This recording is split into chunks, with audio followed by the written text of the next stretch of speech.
right, welcome back, everyone, to another deep dive. You know how we do it around here. Stacks and stacks of research. Yeah. Piles and piles of papers.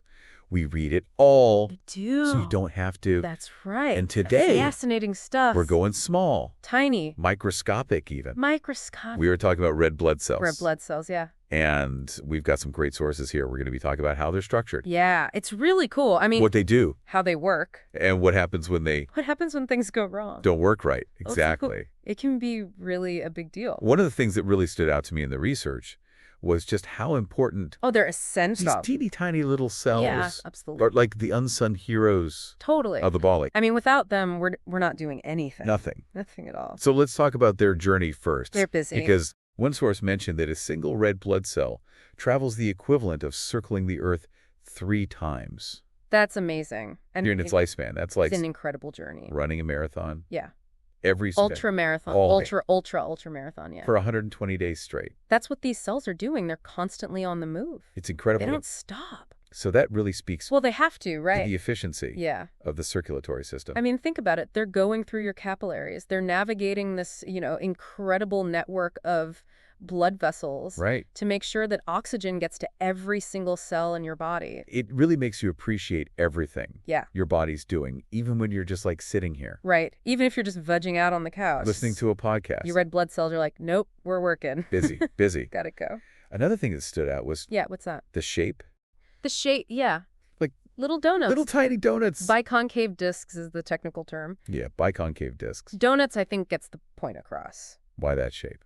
Yeah, it's not just for looks, right? It can't be. No, there's a reason for everything in biology, and in this case, it's all about maximizing surface area. Oh, okay, so If you want to get oxygen into a cell, you need as much surface area as possible. like more doors at a building. Yeah, exactly. More doors, more windows, more ways for those oxygen molecules to get in. Makes sense. And the way it gets in is to... Diffusion. Right. So basically, molecules like to move from where there's a lot of them to where there's fewer of them. Okay. Think of it like you drop a dye tablet in water. Okay, yeah. The dye spreads out, right? That's diffusion in action. Same thing happens with oxygen in your lungs. Gotcha. Lots of oxygen in your lungs, not so much in your blood, so it moves into the red blood cells. So that biconcave shape helps facilitate that. Exactly. More surface area, more diffusion, more oxygen wearing to where it needs to go. Okay, so And of course, carbon dioxide goes the other way, from your blood into your lungs so you can breathe it out. we can't talk about red blood cells No. without talking about Hemoglobin. the star of hemoglobin. What is it? What does it do? So hemoglobin is a protein,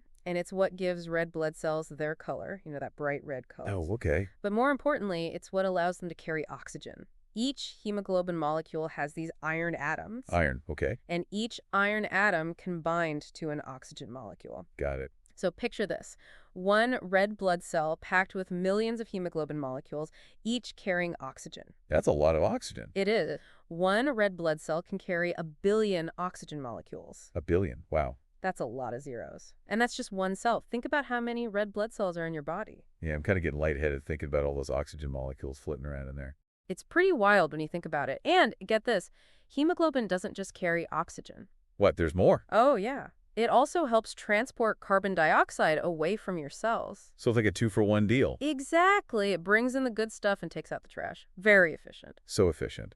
But like all good things, Yeah, they don't last forever. they don't. How long do they last? About 120 days, which, considering how much they do, is pretty impressive. That is. But, they lack a nucleus, which means they can't repair themselves. Oh. So when they get old or damaged, they have to be removed. So what happens? Your body's got a cleanup crew for that. Specialized cells called macrophages. They basically gobble up the old red blood cells. And then? They break them down and recycle the iron from the hemoglobin. Nothing goes to waste. Wow, so my body's constantly breaking down and building. It is. It's a continuous cycle. Red blood cells. How many new red blood cells are we talking about? Millions per second. It's really incredible.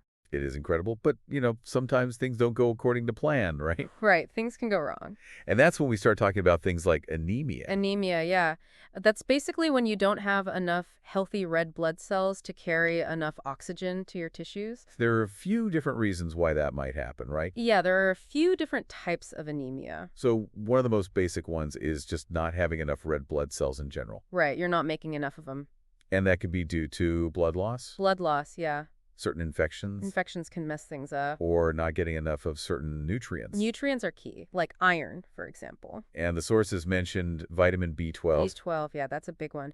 Without enough B12, your body can't make enough red blood cells. And there's a specific kind of anemia related to B12, right? There is. It's called pernicious anemia. And that's where the body has trouble absorbing the vitamin. Exactly. So even if you're getting enough B12 in your diet, your body can't use it properly.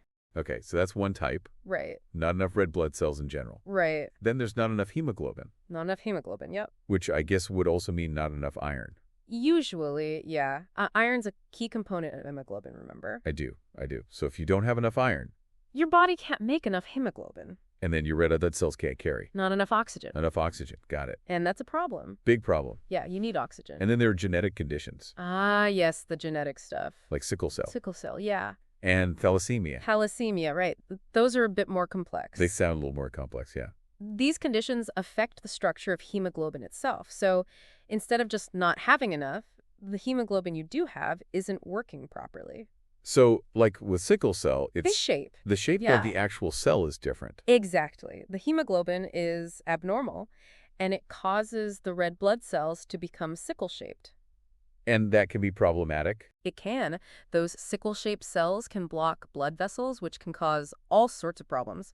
Pain, organ damage, the whole 9 yards. Wow. And thalassemia. Thalassemia is a bit different. It's not about the shape, it's about the amount. People with thalassemia won't produce enough hemoglobin. So again, it's an issue of not enough oxygen getting Exactly. Oxygen transport is compromised. where it needs to go. Yep. So we've covered a lot of ground here. We have We've talked about the structure of red blood cells, the amazing shape.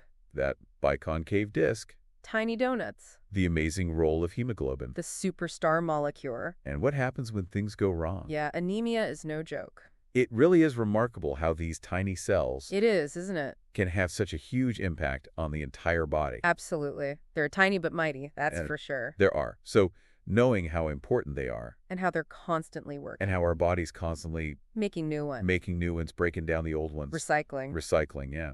The whole thing. It's a marvel of biology. It makes you think about what you can do Right. to help your body make healthy red blood cells. It's a good question to consider. What are you eating? Are you getting enough exercise? Are you managing your stress levels? All of that plays a role. It all ties together. Wow. Well, thank you for joining us on this deep dive Yeah, it's been a fascinating one. into the world of red blood cells. I hope you found it as fascinating. Hopefully a little bit mind-blowing. Yes, we did. Tiny cells, big impact. That's the takeaway here. That's it. Thanks for listening, everybody. See you next time. See you next time. Bye. Bye.